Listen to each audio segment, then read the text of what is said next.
Hello, Seattle and Nashville hockey fans. Welcome to a crossover, or as we like to say, squadcast episode of Locked On Predators and Locked On Kraken. And thanks as always for making us your first listen. I am Erica Ayala, your host of Locked On Kraken, and I am joined once again by Ann Kimmel, one of your co-hosts of Locked On Predators. And we are going to do a preview of the Predators at Seattle Kraken game coming up on Tuesday. So, Ann, how are we feeling today?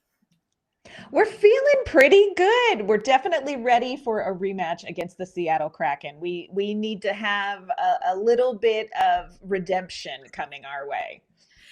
Indeed. And so coming up on this squadcast, we're going to talk about what we saw last time these two teams hit the ice, where each one of our teams respectively is going into the match, and then, of course, some things that we both will be looking out for come Tuesday night.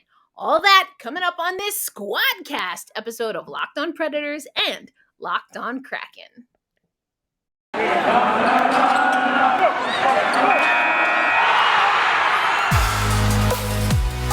You're Locked On Predators, your daily podcast on the Nashville Predators. Part of the Locked On Podcast Network, your team every day.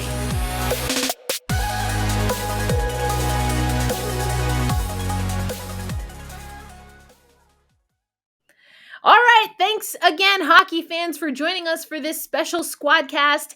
Ann Kimmel is right here with me. I'm, of course, your host, Erica Ayala of Locked On Kraken, and Ann Kimmel, one of your co-hosts of Locked On Predators. So, Ann, let's talk about the last time these two teams hit the ice. It was back in October. Do we even remember that far back? October 2021. It was the 14th of October, and it was a 4-3 win for the Seattle Kraken. Oh, yes. And you know what? Everybody here in Nashville remembers that because there was this moment of like, we're going to go down in history as the Seattle Kraken's first win. Like, we're the guys we're the answer to a really painful trivia question after that loss. So we remember it here in Nashville very, very well. I see. And, in Seattle, I think we remember it. Everything this season has been, the first time we hit the ice, the first time we changed our, intro video, everything is a first. Yep. So that being said, though, the wins have been few and far between. So we're going to hang on to all of the moral victories that we can get. And, things started off in Nashville. So yes, you're welcome. yes. Things certainly have changed, though. Brandon Tanev scored in that game. Unfortunately, we lost him for the season. Yikes. So that was not great. Philipp Grubauer remains our ace. Unfortunately, coming into this game for us, we'll have to see where Chris Driedger is. We actually have two goalies that are in COVID protocol. So it's Joey Daccord getting the call up again. He unfortunately took that loss to St. Louis the other day. But what's been going on in Nashville since October 14th, since we last faced off? Well, it's been really interesting to look back and compare that October 14th and to where Nashville is now, because Nashville started out 1-4. And of course, thanks to the Seattle Kraken, that was a big loss that the Predators had opening night. So it was very rocky back in October. We weren't sure, what is this team really made of? Are they going to be able to get it together? But we found out that this team may be a real deal here in the NHL. Everybody had the Nashville Predators as kind of bottom feeders of the Central Division. Here we are bouncing back and forth between first and second place. Some teams have some games in hand on us. So, we don't like to do the complicated math. We just like to stick with the math where we are up at the top. But Nashville has really kind of found their groove. They're like Stella. They got their groove back after that 1-4 thing. And they've been playing some really great hockey. Ups and downs, of course, but it's looking like a little bit different team. And I think that Seattle will find it's going to be a little bit of a different game pace, and a different game style than what we saw way back in October. Okay, I like that. And I did notice that going into this game, the Predators are on the winning side. They have a 2-game win streak and don't play any games before our two teams will hit the ice. The Seattle Kraken will have that game against Florida. I mentioned Joey Decord and the St. Louis Blues. We had a 2-game win streak snapped, unfortunately, by St. Louis. So we're coming Ugh. off of a loss, and then we'll see what happens in Florida. And make sure you check out that squad cast with Armando Velez. He will be joining Locked on Kraken, so it'll be a little Locked on Panthers, Locked on Kraken there. So don't know what happened yet, but by the time this is out, we will have already talked about it because, that's how time and stuff works. That's right. The magic of time. The magic of time. So I don't know exactly what the record for the Seattle Kraken is right now, but I can tell you that we're looking to get back into the win column. But what have been some of the things and that you've seen specifically in the last handful of games that have led you and other fans to believe, like you said, that it's really a turning of the tide? You're putting away what we saw in October and moving towards a strong 2022. Yeah, so Nashville went through a really strong streak. They had a 12-1-1 streak through December. We're playing really great hockey. And a lot of that is just they finally all are playing the same style of hockey. And I think one of the issues in Nashville hasn't so much been talent as it has been getting all of the talent on the same page and everybody pulling in the same direction. And I think finally we're seeing Coach John Hynes really getting everybody kind of galvanized together and playing one style of hockey. And they've been very successful when they've done that. Now, they did have a 4-game losing streak where teams came in and kind of got them away from their bread and butter. They've been able to make their corrections. One of the big things John Hynes says is don't get too high, don't get too low. And they've been able to kind of weather that really successful streak. And they've been able to kind of dig themselves out of their 4-game losing streak by just kind of keeping their wits about them. So I think there's a very different team. I think it's a team that's matured through some really high highs and a couple of low lows, and through some absences and having to have people come in, step in and jump in. So I think there's a maturing that's happened for the team over the season that is going to hopefully make a difference in the game when we see it. But so tell me, what is different about the Seattle Kraken from when we saw them back in October? Wow. So unfortunately, we have not found much in the ways of winning, and we're going through a rough losing streak until those 2 wins. I think that what you said as far as like everyone kind of finding and getting on the same page, I think Yes. that I found really interesting because that's what Seattle still needs to do. And so I've been liking it to like watching a teenager play hockey or watching a teenager do anything. That's the Seattle Yes. Kraken right now. Depending on where they are in their teenage years, I feel like we're in our mid to late teens, and it's like you know what's expected of you. You have a good sense of what you want to do on a day-to-day basis. However, the wind can blow at any given way, and you're thrown off from what you know you want to do and what you want to do. And that's extremely frustrating. Now, what I will say is the Seattle Kraken are a very well-behaved, polite, well-mannered teenager. So there have not been a lot of there have not been a lot of fits, despite the fact that this is truly some growing pains that the team has been going through. But what I can say as far as what that actually looks like on the ice, I have felt that Philipp Grubauer has not completely found his rhythm with the Seattle Yeah. Kraken. And I've been wanting to see Chris Driedger in net for a while. And actually, those 2 wins that I was talking about were with Driedger in net. But then, as I just mentioned, Driedger goes into COVID protocol. And it's kind of been that way all season.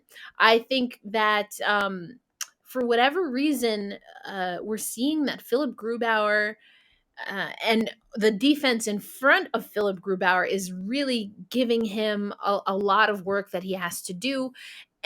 But somehow that's just a little bit different. I think the way that Drieger reacts perhaps to things that are happening in front of him, or maybe he can just kind of shake things off, but his demeanor is much different. Mhm. And so I was hoping that we'd see more Drieger, because at this point, we're not really playing for the playoffs. We are playing to get things in motion, to get that muscle memory. Yet, unfortunately, once again, this will be the third time that we've seen Drieger removed from the lineup. This is the first time in COVID protocol, but he's had 2 minor injuries after playing 2 pretty good games, including, I mentioned that we're going to be playing the Panthers by the time this airs. That game will have gone to a final. But Drieger got us a win against the Florida Panthers at a time when they were red hot in the league. And that's his former team. And then almost immediately after that, he goes on the injured reserve. So it's been a lot of ups and downs for the Seattle Kraken team. I do think that the team overall is being very patient with each other. That's just some of the growing pains, or at least that's what they're presenting to media. I will say that Dave Haxtell has been a little bit more, I don't want to say curt, that's not the right word, but Mhm. he's been a little bit more openly critical of the team, Mhm. and not in an obnoxious throwing people under the bus kind of way. But again, it's defensive breakdowns. It's bad entries, bad exits that we're seeing as some of the Yeah. problems with the Seattle Kraken. Response goals. There's this whole data system where you can see where the Seattle Kraken fare in that we're actually really good in getting a goal within 2 minutes of letting a goal up, but we're also really good at giving away a goal within the next 2 minutes after scoring. So it's those ups and downs of a game. It's the ups and downs of a season that the Seattle Kraken have not really learned how to navigate yet as a team. And they have veteran leadership. They have players that have been in the league. They're not Mhm. necessarily a super young team, but here's the thing: when you bring a bunch of people together for the first time, this is what happens. And you're seeing that with the Seattle Yes. Kraken. Yeah, some growing pains happening. Absolutely. Absolutely. So, and the Yeah. big question is, well, what's that going to look like when our 2 teams hit the ice come Tuesday night? And that's coming up next on this Squadcast. But, Anne, right now, we're going to tell the folks about one of our sponsors, betonline.ag. Love them. Yeah, so we know that it's 2022 and lots of folks have New Year's resolutions, and it's one of the resolutions that you should have is making sure that you're heading over to betonline.ag with their new website, new interface, all the props, all the odds that you need to stay up to date with your favorite sports. And here's the great thing, and as you know, they are offering with promo code locked on a 50% welcome bonus for anyone that goes over to betonline.ag and creates an account and puts in their first deposits. You'll get 50% of your first deposit back when you use promo code locked on. And so everything from NFL, NHL, and of course NBA, don't wait to take advantage of all of the offers available in 2022. BetOnline is the fastest and easiest way to wager on sports action. BetOnline, where the game starts. And for us, and the game is going to start at Climate Pledge Arena, where we've got a new team doggo, a little pupper named Davy Jones. Love. Love that. Love that for them.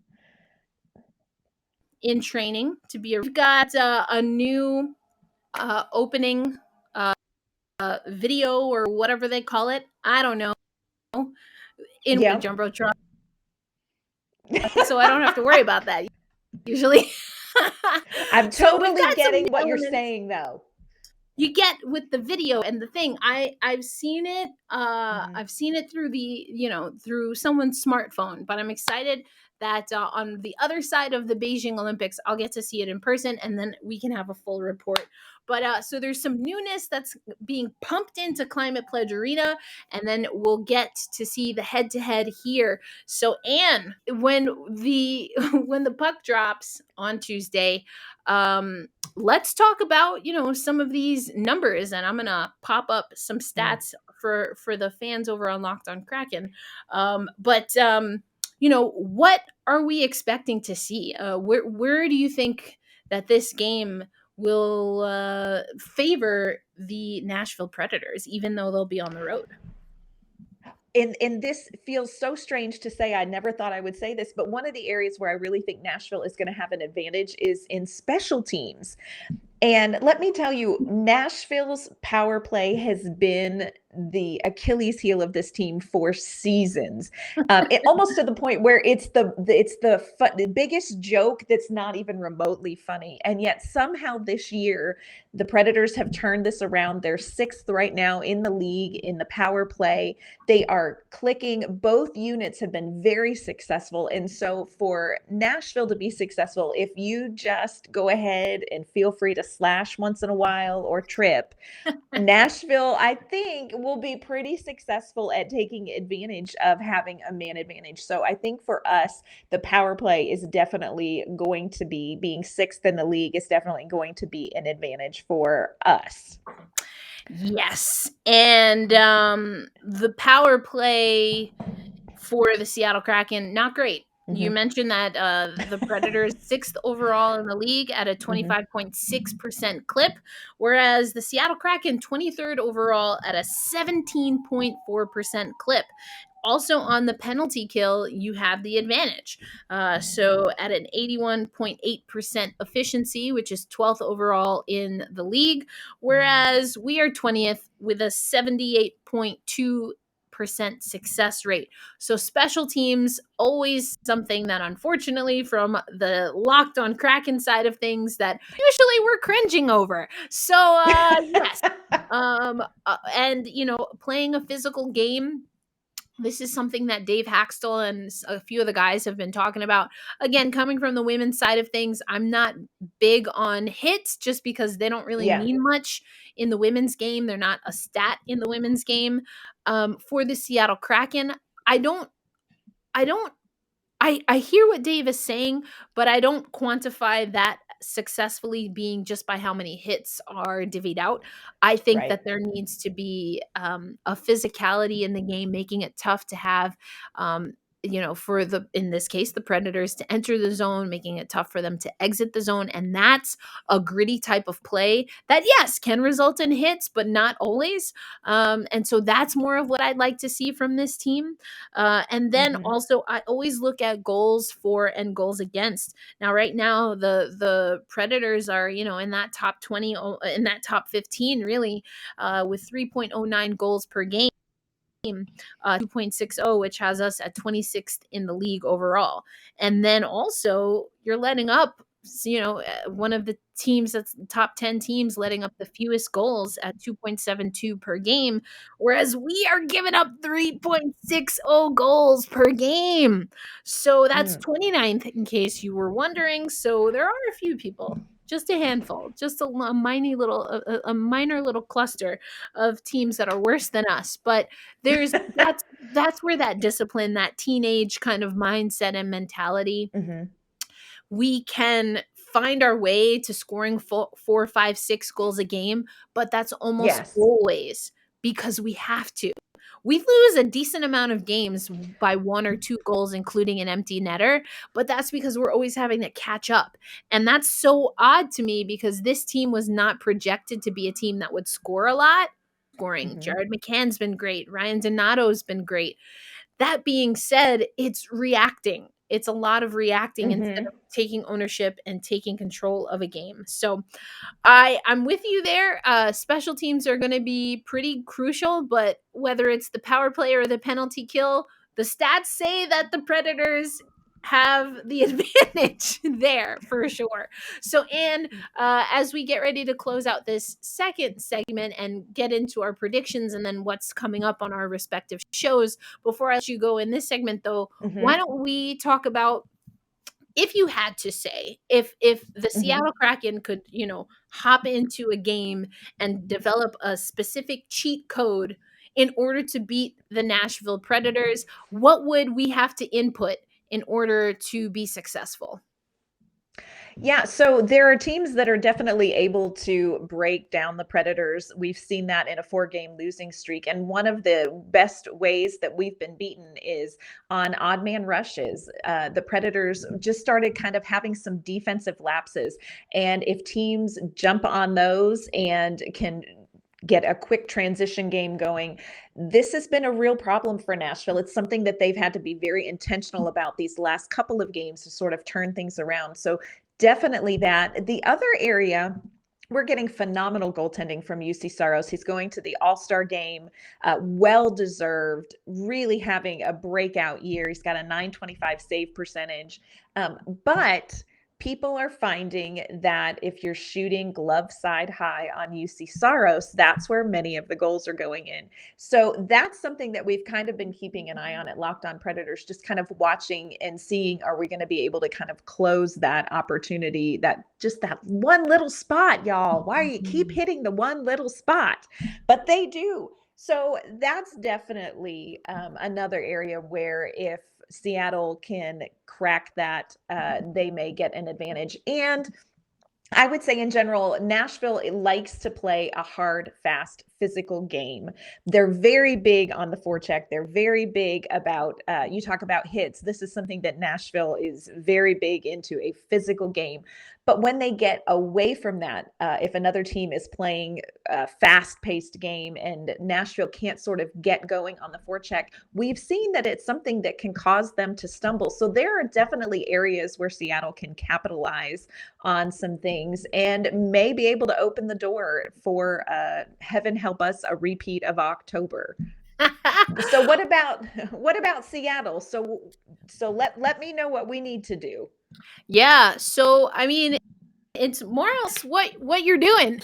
I don't know that you might already be the cheat code, but you talked about odd player rushes, and that's something that Seattle great at recovery. And I mentioned that Grubauer kind of plays a different game and a little bit of a frustration. I think a lot of that is because he's left out there a lot. I would also say that even when it's not necessarily a traditional odd man rush, what we're also seeing is there's a lot of exposure on the far post side, and sometimes we get a little bit stuck either when we're fronting, and we're hemmed into the zone. It kind of, you see people drift out toward the puck and puck watch, and then they leave that back post exposed. We've also seen that our exits are not great. We've had some terrible turnovers, like, from behind the net and kind of cross ice that then get intercepted right in front of the crease. And there's not very many goaltenders that are going to be able to stop that. So it's, again, those kind of teenage mistakes that one makes at an elite level. We're an expansion team, so there's some of that we're still going to have to work out. But if this were any other team, those are the kinds of things that you just can't do on a regular basis, because this is an elite level of hockey, and NHL players are going to expose those little nooks and crannies and those mistakes. And unfortunately, we're seeing a lot of that, some sleepy play by the Seattle Kraken. So getting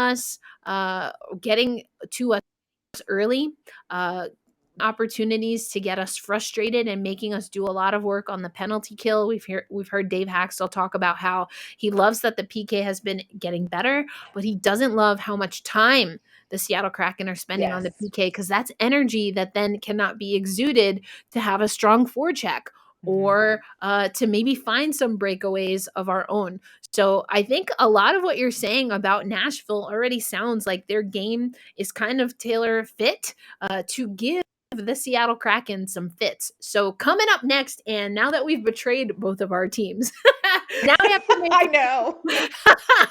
now we have to make good for all of the fans and remind them why they love watching their favorite hockey team. So in the third segment, we're going to talk about ways that our team, we really want to see them elevate and step up to get this win. And of course, some key players to watch, as well as what both of our shows respectively and together have coming up in the next handful of weeks. Oh man, it's always fun and to chat with you. I can't believe we're on our third segment already, but this is the one we're going for gold here. Well, at least Okay. NHL version of gold, which is in this case for both of our teams. Let's just get a regular Just 2 degular win. points. Yeah, Yes, let's just get a 2 win. points. Okay, in regulation Yes. would be great, but let's go ahead and get a win. So let's start with Nashville. We've talked about a few things that could be an Achilles heel, but the who and the what will get the Predators a win.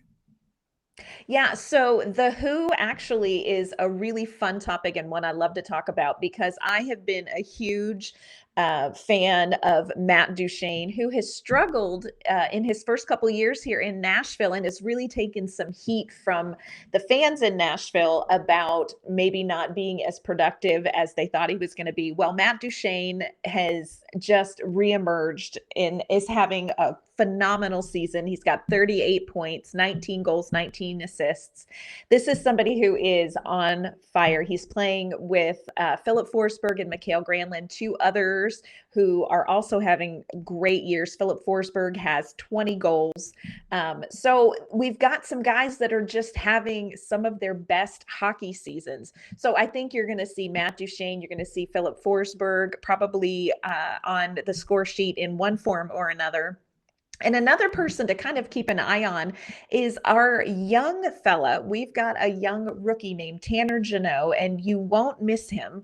There's a lot of Tanner Jeannot to love. He's a big, big boy. He is on what we lovingly refer to as the herd line. And this is a line that comes out and they are physical and they are heavy hitters, but they also are really strong offensively. And Tanner Jeannot is having a really great season. We are kind of a little bitter here in Nashville that more people aren't mentioning his name for the Calder, but I think his style of play is maybe not as flashy as some of the front runners for the Calder Cup are. But Tanner Jeannot is going to be another name to keep an eye on.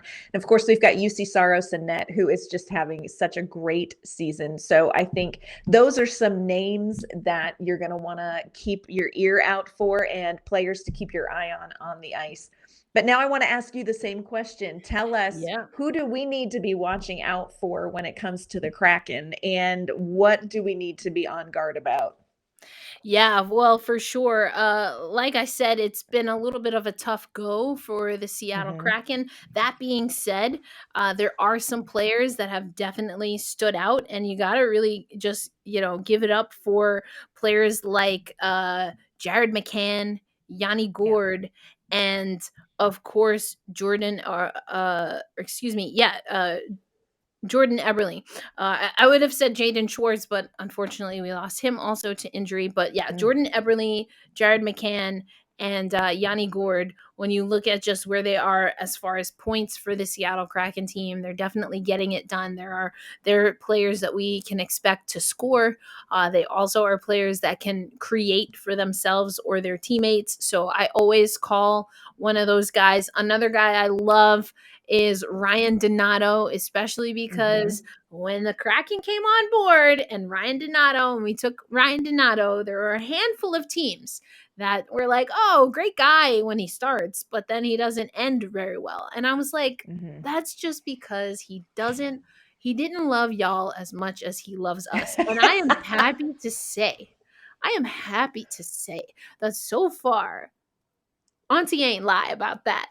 Ryan Donato has been putting on for the Seattle Kraken. He's got 15 points, 9 goals, 6 assists. So we'll take that.